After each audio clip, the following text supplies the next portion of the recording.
O dahil napag-usapan na din ho natin mga bossing, yung pahayag nung Diskaya, ito din po pala si Senator Tito Soto, may sinasabi din ho doon mga kababayan. O ipakita ko, ay sandali, hindi video. Sorry, no? Ipakita ko ho sa inyo yung sinasabi ni Senator Tito Soto. Ayan ho.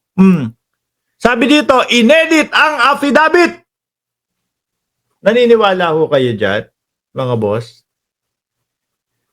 May suspetsa umano si Senator o Senate President Tito Soto na inedit ang affidavit na isinumite ng mag-asawang sina Curly Descaya at Sara Descaya sa pagdinig ng Senate Blue Ribbon Committee nitong Lunes, September 8. We have to verify the statement. Hindi pwedeng kung ano lang yung sinabi nila. Correct. Pang DDS lang ho yung ganong style. Ano po? Pang DDS lang po yung ganong style na tipo bang salita ka, sisiraan mo si ganito, idadamay mo si ganito, tapos wala kang backup na ebidensya. No? Magsasalita ka, o ito, si ganito, si ganyan, tumanggap din sa akin yan. Paano mo nasabi? Paano mo naibungad dyan sa atin? Asan ang ebidensya mo? Wala, ledger. Kahit sino ho, sabi ko nga sa inyo, kahit sino pwedeng gumawa-gawa ng mga ganong ledger, mga bossing. Baka nga ho pag-uwi ng bahay niyang mga yan, o sige, umpisahan mo na yung ledger, ilista mo yung mga nabanggit kong mga pangalan doon. Di ba?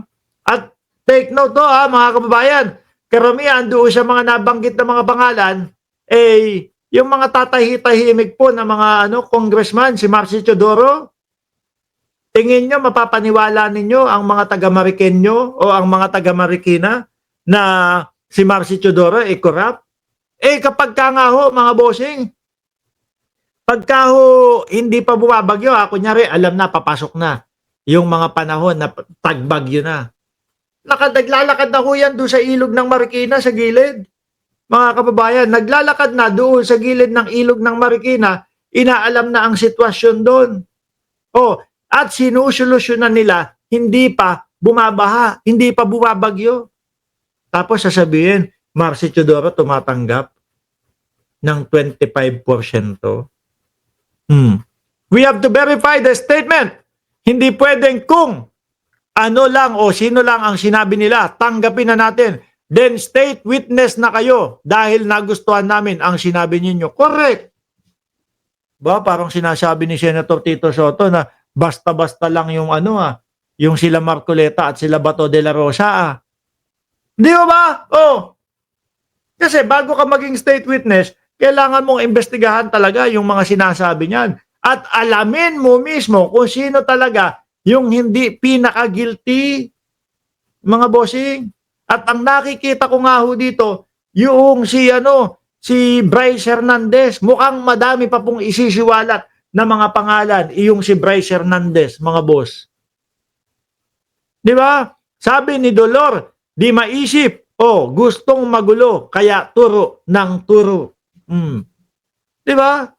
Yung kanila, tingnan mo nagbanggit ng mga pangalan pa. At selective lang yung gusto nilang mga sabihin. Wala pang mga ebidensya. Paano yun? Ganun-ganun na lang yun. Wala hong pinagkaiba ho yata, mga kababayan. Yung ganung estilo. Doon sa puncher ni Bato de la Rosa. Ayan, basta may kopya. May butas ng puncher. Paniwalaan na natin yan. Susunod doon nating topic si Bato de la Rosa. Pagkatapos po nitong kay Senator Tito Soto, mga bossing. Kaya, nung humihingi sila kay Tito Soto, hindi pinirmahan. Sorry. Kailangan investigahan lahat yan. Kailangan dumaan sa masusing proseso yan. Sabi ni Sir Jorge Edralin, hindi pinakasuspek ang gusto ni Senator Marcoleta gawing witness ang numero 1 na magnanakaw ng mga Diskaya. Loko din talaga. Ang mga Duterte senators. Kaya ayun, si Bac, tanggal. Pinalitan ni Senator Ping Lacson. Ang kagandahan niyan, mga bossing, maganda ang aantabayanan natin. Maganda ang aantabayanan natin sa Lunes kapag ka po nag-umpisa yung hearing ng Senate Blue Ribbon Committee, mga bossing. Di ba? Oh, biruin mo, sino na ang mag-o-opening? Sino na ang mga ngasiwa ng Senate Blue Ribbon Committee? Si Senator Panfilo Lacson na ho, mga bossing. Hindi na magmumukhang biruan, hindi na magmumukhang katatawanan, no, mga kababayan. Rektahan. Oh, alam na alam ni Senator Ping Lacson yung galawan ho, mga boss Chief Amuser. Sabi nga niya, tinitignan namin yung website ng Pangulo at tapos kami ay a-action. Saka namin sisilipin, hahanapin, hahagilapin kung ito bang mga proyekto na itinala nila is totoong tapos na. Tapos pag pinuntahan nila, wala na. Sabi ni Ma'am Neng Gigi, live ba to, Mark? May bagong balita ka, interview lang kay Secretary Dizon, DPWS, mag-file na ng kaso sa Ombudsman. 18, katao daw. Baka akala ni Marcoleta, sila pa ang hari sa Senado ngayon. Naku, kakaunti na nga ho sila. Biglang nanguluntoy ho. Dati sila yung yung talagang napakadami. Ngayon, nanguluntoy na ho. Di ba? Pambansang nanay survivor. Kaya, nang pumutok ang isyung Ghost Project and Anomalies, biglang sumulpot si Harry Roque. People power ang panawagan. Ewan ko lang ho, mga kababayan, kung merong mga magsipuntahan dyan. Malamang sa alamang ho, wala. Ang dating Pangulong Duterte pa nga ho, mga kababayan ang nag-aano sa kanila, nag-iimbita na pumunta doon sa EDSA. Di ba? Sasabihin pa noon, mag-record pa yun. Issue ka ba? Ay, hili ka na sa EDSA. Tapos walang pupunta ho. Mga bossing, paano ba naman yun? Tapos expect mo, may mga pupunta sa kanilang patawag na mga EDSA na ganyan, no?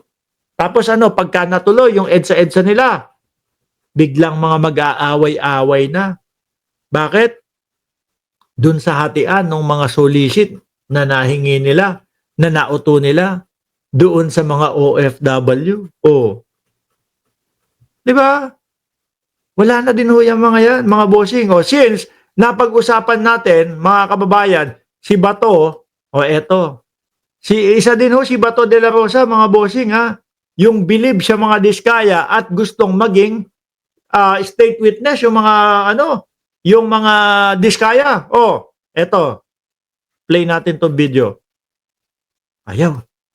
Ayan. Assessment nyo sa resource